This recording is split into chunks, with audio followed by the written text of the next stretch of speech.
Hi guys, welcome back to Crazy Thing Called Life, and today I'm going to talk about my selective mutism.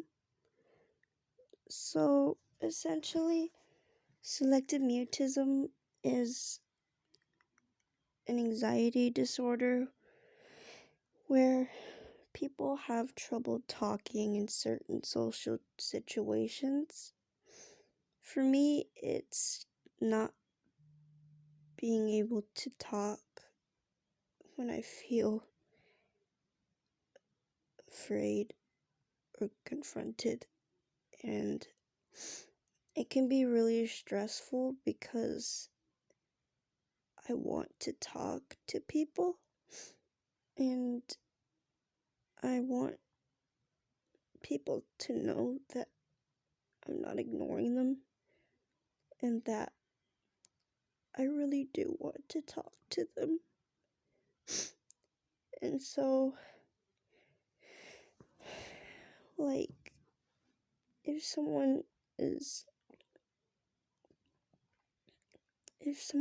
talking to me, even if their voices are serious, even if they're playing around, it makes me feel threatened, and I can't respond back in a verbal manner. I can shake my head, I can move around. I just feel stiff, and when I try to talk, my throat feels like it's closing up and I'm drowning. And it's such a terrible feeling. It's sad too because a lot of kids, when they're younger, like when they first start school, their teachers or their parents or somebody will catch it as a kid not talking at all in school for like months on end. But for me, it wasn't like that because I can talk. I can be completely extroverted one minute and then be completely nonverbal the next. And so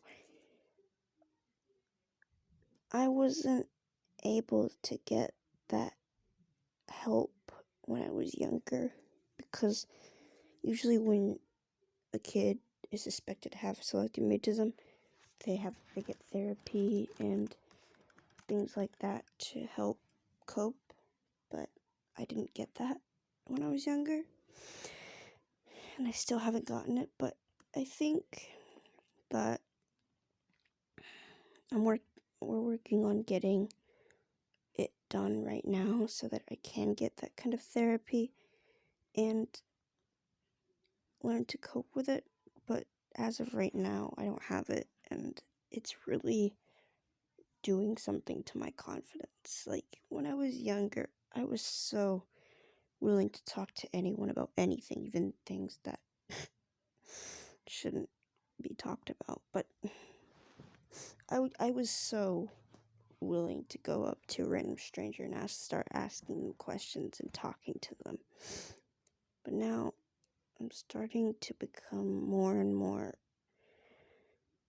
hesitant to talk to people I know because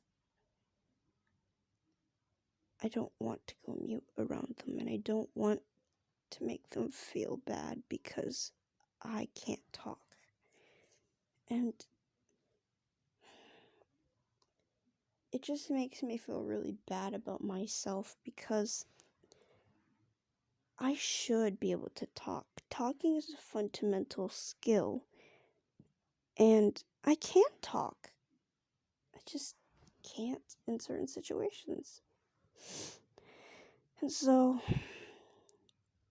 some things that kind of make it worse when I mute is when someone tries to make me talk. And that's not going to work because you can't make someone who's having a mute episode talk. Especially if you try to use fear, because then that's just digging into maybe the roots of their SM. and that will make them more and more unwilling to talk to you, or in general. What I'd like people to do instead is, I'm fine with people talking to me when I mute. You can talk to me all you want. You just shouldn't expect me to talk back until I'm ready, and try not to take it personally that I don't respond immediately, because it's not a personal thing, it's a me thing, and it's terrible. And I can communicate in other ways, and it would mean so much more to me and other people with SM if more people tried those other ways of communication. Like, speaking isn't the only way of communication. There's sign language, which I know. There's writing, which I know. And then there's the fundamental, simple nodding or shaking your head, which I know. So I feel like if people were more open-minded about communication and the different methods, then us people with SM might have a better time while we're waiting to learn to cope with our episodes. And I do hope that one day SM, there will be more awareness of SM and how it can be extremely detrimental to a person's life if it hasn't been detected early on. Because I'm not going to tell you my age, but I've had it for a long, long time, and it's really starting to show itself. And so I'm going to put a trigger warning on this because I don't want people to feel triggered and freak out because of it. But I hope this does spread more awareness, people with SM, and I hope you guys learned something from it. Happy living.